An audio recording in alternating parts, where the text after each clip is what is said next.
don't want to be strong like man who look pretty. I want to be strong like bitch that fight bears in the forest.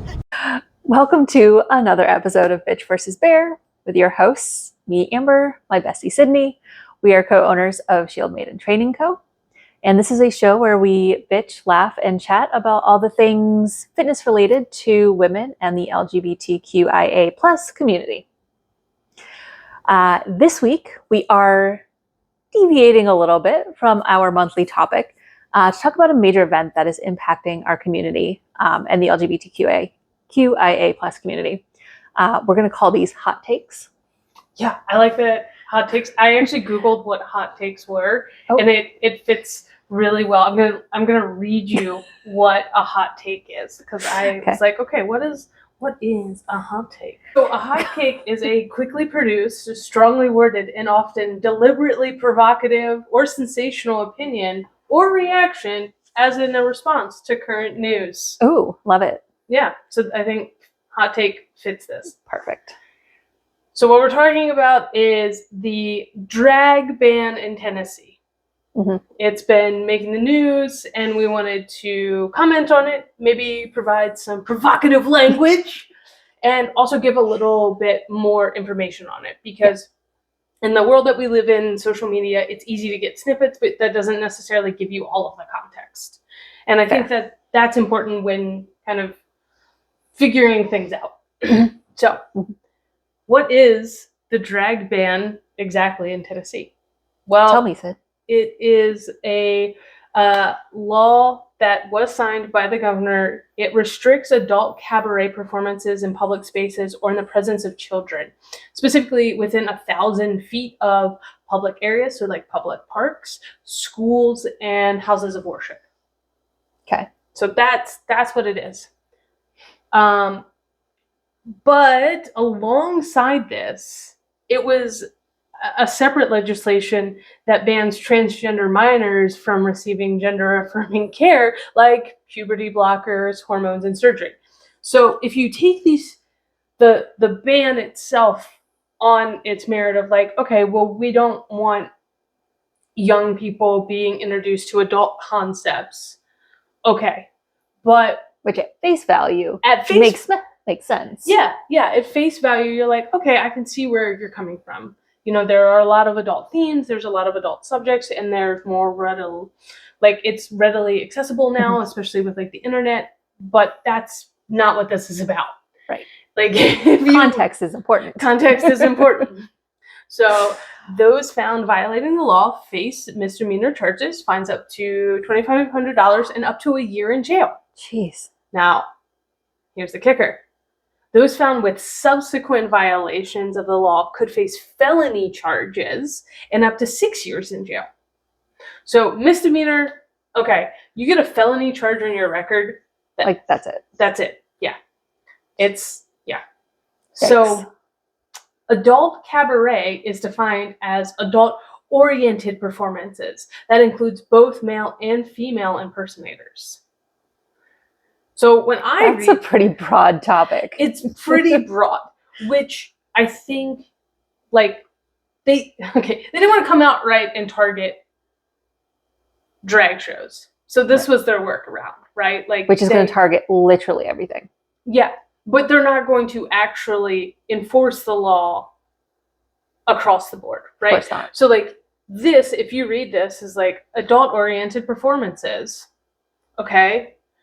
I would say cheerleading is an adult-oriented, there's sexual innuendos there, they're scantily clad, I mean, that's a pretty adult-oriented performance. So, But the fear is like, this isn't going to be used globally, right? Well, no. It's going to be used to target a very specific kind of adult-oriented performance. Right. The strip clubs are not shutting down. Yeah, no, the strip clubs. Hooters is not, Hooters. Yeah. I mean, that is absolutely adult-oriented entertainment. Yeah, exactly. If we're protecting the children, you should be 18 to enter the building then. Right. Because I don't know about you, but I wouldn't want my 10-year-old daughter sitting at a table where that was the model for what a woman should be doing. Yeah. Bringing food, wearing very little, and highlighting sexual areas of her body. But that's another topic. That's another hot take. Yeah. Could do a whole thing just on Hooters. Okay, so what it boils down to is technically this law does not make drag shows illegal. Right. It doesn't, on a technicality, it does not make drag shows illegal. Okay, so we have a quote from, what is this, the ACLU of Tennessee, that says, "We are concerned that government officials could easily abuse this law, to censor people based on their subjective viewpoints of what they deem appropriate, chilling protected free speech and sending a message to LGBTQ Tennesseans that they are not welcome in our state." Yeah, that's the message I'm getting. Yeah, I'm not even in the community. Yeah, it is a very clear signal. What also brings us all together is, so since 2015, Tennessee has enacted more anti-LGBTQIA plus laws than any other state. That's wild. So that's per the Human Rights Campaign. And they are doing a really good job. They're actually tracking, and they have been tracking, and this year they have tracked 340 anti-LGBTQIA bills that have been introduced in state houses across the country. Wow.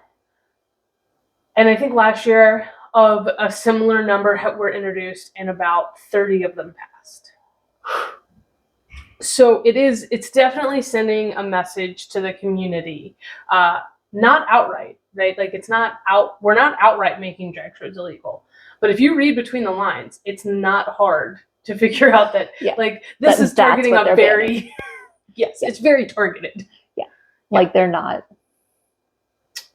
not going to ban the things that they want to go to and approve of. No. They're going to be at their high school football games and the college football games, and the girls are going to be dancing to football games. Yeah, pro football games. The Tennessee Titans. Just in case anybody was wondering, the NFL team that you should not be following and or boycotting ticket sales in Tennessee. Send letters. Make sure those cheerleaders aren't. Putting on any adult entertainment. Yeah, exactly. Maybe they could wear skirts like down to their ankles or something. I'm sure that'll sell a lot of tickets. So that's what that law is. So how's it going to affect the community? Drag entertainment is a creative act. It's a creative expression. It uses bold costumes, makeup, characters, and it really taps into our human desire for fun and play and to be creative. Like you're being a character. Like those people in drag they aren't playing themselves. They're playing a very elevated version of something. And it can be really powerful, and it can give performers a voice that they may not have or may not be able to utilize in other spaces. And some performers do use it to explore sexual and gender identity and expression, but that isn't its basis. That's not what it was or where it came from necessarily. Yeah. And either way is okay. Yeah. Like, there's nothing wrong with that. There's nothing wrong with that. And it's just like one of those things where if people are like, well, this, I can hear the argument of, well, it's, shouldn't have people playing dress up that aren't, it's like, but we pay so much for entertainment. This is what this is. It's a form of entertainment. Like we all go to the movies. Yeah. And we, watch actors play characters. Yes. That are not themselves. And oftentimes we watch them play them in drag. Like, it's such a thing for me, because I'm like, some of the best lines in movie and some of the best movies that I've ever seen are people in drag or a reference to drag. Like, it's everywhere. Yeah. And like, I'm going to circle back to football. Like, we pay, like, I don't know, that's what, a multi-million, billion-dollar industry where men put on costumes and run amok on a field for our entertainment. Oh, yeah. Like to play what we used to, like Greeks and Romans in, like that's why we like those kinds of things. They've been around, like that's a human thing of like, oh, we used to throw you in a pit with a lion. Apparently that we can't do that anymore. It's So how frowned about upon. you all battle each other, but we don't want to kill you. Like we don't want you to have spears and things anymore. Yeah. So just Again, tackle each frowned other. upon. Yeah, frowned upon. But like that's entertainment. Yeah. And we have mascots, like people in costume, in bold costumes. Running around, dancing. Dancing, causing chaos, doing adult themed things. Like there's a whole lot of industry around art entertainment, and often it involves aspects of drag and or just drag itself. Yeah. And I would argue that, looking at it very objectively, football is an adult-oriented entertainment because it is very violent. Very violent. Small children should not be watching that. Yeah. How many times, I don't care how many times you think you bleep out the coach yelling fuck, but it's very clear. Like so are we banning that? No, Like, I mean, I know we're not, but like, yeah, by your law, it is. my viewpoint is that is an adult-oriented and should not be. Yeah. So Anyways, could go off on a whole thing. well, that's the point. This is our hot take on it. Oh, that's right. It is. It's our Yeah. show. It's our show. We can go on about it. Yeah, we can go on about it. I just think it's such an interesting, like, dynamic, maybe is the word, thought process that, like, oh, we're not going to call it what we really want to do, which is ban drag. We're going to try and come up with a really creative way to say that we're banning drag so that we can cover our asses When we ban drag. when we ban drag. And it's like, okay, well, if that's really your viewpoint and that's really how you think, and you feel like there's a contingency of people that think similarly to you, why don't you just call it what it is? Yeah. Come out and show your True transphobia. Yeah, like come out and show your transphobia. Exactly. Like, Come out of the closet, friends. yeah, we know you're there. Yeah. Like, disguising it like this is just It's stupid. not, like it's not fooling anybody. Yeah. Like everybody and that's the knows thing. what you're trying to do. Yeah. And then they backpedal and say, oh, no, we're trying to protect children from adult themes. And it's like, if you're really truly Then trying turn in your guns. yeah, if you're trying to protect children from adult themes, then there's a lot of other areas that you should be focusing on. Obviously, guns is a huge one. Like, that is the number one killer of kids. Above cancer, above car accidents, it is. Guns kill children. Yeah. That is a very adult theme. Death is a very adult theme. Yeah. Yeah.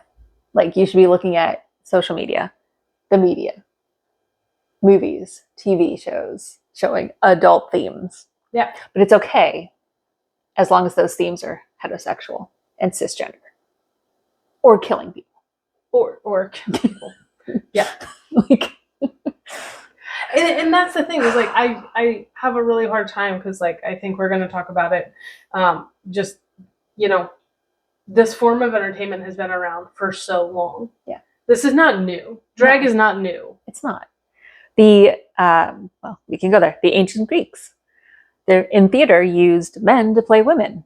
And this continued well into modern times. Mhm. Like, Well until like World War II. like women weren't allowed to act Yeah. on stage. Yeah. So men played women's parts. Yeah. Shakespeare. Because you can't just have all men yeah. in a play. It's not interesting. It's not interesting. It's a weird play. Like you need character development and a plot line. Like, And women, because Yeah. they're half the population. right? Like Shakespeare. Yeah. You know, it's All men. all men.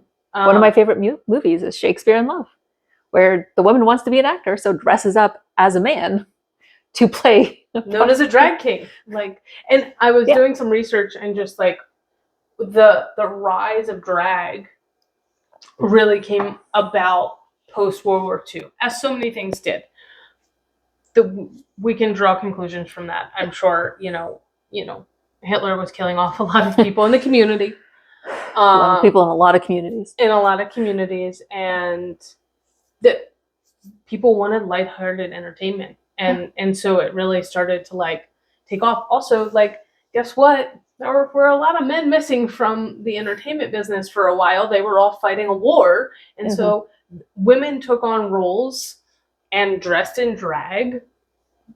Yeah, they played men, and and then the world didn't end. Yeah, the world didn't act. We did pretty good, actually. Yeah. So like, yeah, when all of these people were acting, playing roles, it doesn't necessarily mean that a drag performer is a member of the LGBTQIA plus community. Yeah. Historically, drag queens were gay men and a part of the gay culture, but it doesn't necessarily mean that that's always the case. Right. Yeah. There's been lots of examples in modern entertainment where drag is showcased either as like the main thing that's happening in the movie, like Mrs. Doubtfire. Robin Williams. The whole movie is drag. It's all drag, right? It's just one big drag show. It's a weird kind of drag. Like, it's not your normal kind of drag, but it is drag. Yeah. Or it is maybe just a small reference, like one of our favorite childhood movies, The Lion King, where Timon and Pumbaa are trying to help the lions, and Timon, you do it well. Do you want to say it, the line? What do you want me to do? Dress in drag and do the hula? Like, yes. And then he goes up and he does it. Like, he's in the little get up, and he's even got like the coconut bra on. And he does the drag in his little song. It's great. Yeah. And it's so entertaining. And nobody cared. It was entertaining for the kids because, right, like, that's a funny image. Yeah. And it's entertaining for the parents who understand, like, what drag is. What drag is, right? So, like, everybody in that movie is being entertained. And guess what? Nobody was hurt by it. Yeah. No. Didn't hurt anybody. Yeah. No little kid grew up and said, I want to be a meerkat dressed in hula.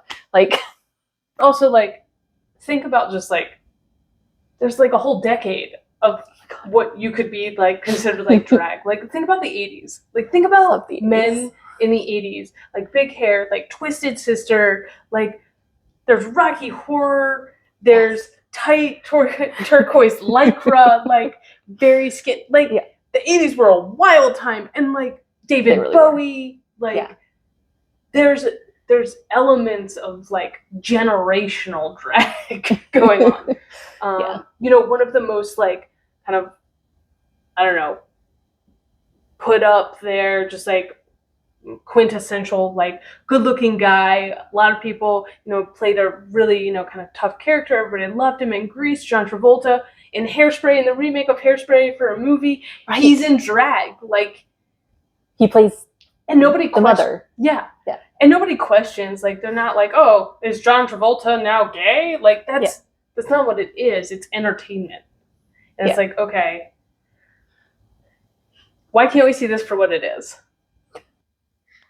That would hurt people's little feelings. It's hurting my feelings that they're trying to ban it. It's a great form of entertainment. It is. I agree. I love a good drag show. Yeah. We went to drag brunch for that was our bachelorette. The most fun I think I've ever had. It's great. It's a great form of entertainment. And again, like, it goes back to, I don't think you're really protecting children's. Like, no, that's not a leg to stand on. And, like, when Disney puts drag in their movies, like, and it's not like children are going to drag shows. Doesn't Johnny Depp in Pirates of the Caribbean? Oh, I'm sure he does. No, the two pirates when they're they do. Yeah, they dress up. Yeah, as a diversion. Yeah, as a diversion. Oh, the new Beauty and the Beast. Yeah. Can you remember? Yes. Those three guys. And one of them was very pleased with the way he looked. That's right. But that just goes to show, it's like, it's everywhere. It's everywhere, and it's not, just come out and be transphobic. That's really what you are. Yeah. But you can't say that because we're not supposed to be transphobic. So we gotta hide it behind, like, we're protecting kids from drag. I'm like, no, you're not. No, you're not. You're not protecting kids from anything. And that's what's so frustrating. Just like with abortion, it's not about the children. No. It's about the control. Yes. 100%. The control of the things that you don't like. Or make you uncomfortable. Yeah. Yeah. We should wrap up our hot take because Okay. they could be hours, It could go on forever. but it's supposed to be short. That's what Google said. Okay. Google said short. Got it. Okay. So what do we do now? Well, we don't know, honestly. But we do know that support and activism is deeply, sorely, strongly needed right now, Yes. especially at local levels. Yes. There are some national organizations that are doing work on like a broader scale, and this can be a good place to start. Places like the Human Rights Campaign, HRC, the ACLU, those folks, they're tracking things. They can kind of give you that wider lens, but it's really, the local levels I think is where you can make the biggest difference, and is where, if you have the time or effort or want to put in the effort or money or however you want to support, like I would say local and state levels, obviously, knowing that 340 anti-LGBTQIA bills are in state houses around the country, like there's work to be done at those levels for sure. Try to, and I know this is hard for me because I don't understand politics or laws at all, but try to pay attention to what's going on in your local legislation. There you go. And see what bills are being put up. Mhm. And It's all public domain. You can figure all that out. They can't. So that's why it's also important to vote at your local levels, yes, not just those big elections. We have come up with a really good idea how we're going to support. We're going to try and raise money. We're going to develop a game with Hasbro. We talked about it last week a little bit. We did. So if you haven't listened to last week's episode, you should go for some contextual cues. Shoots and gaze, but we're going to add another level to it. It's shoots and gaze to rescue the drag queens in the palace. The palace is Tennessee. The palace is Tennessee. So we're going to... I see a Kickstarter in our future. I love it. Yeah. I'm ready. I don't know how to become a board game developer, but... We'll Google it. Yeah, we'll Google it. We're millennials. I mean, somebody made Exploding Kittens and did really well on Kickstarter. I think we can get Shoots and Gaze up and running. Who doesn't want to rescue a drag queen? Right? Let us know what you think. Yeah, please do. Please let us know if you'll support this Kickstarter. Great. Yeah. Well, that's our hot take. Yeah. So keep listening. We'll be back to our regular programming next week as long as nothing crazy happens in the meantime. Fingers crossed. Like and subscribe, friends. Oh, don't forget, share with your friends. Yes. Share. And let them know Shoots and Gaze is coming. To a store near you. Available on Kickstarter.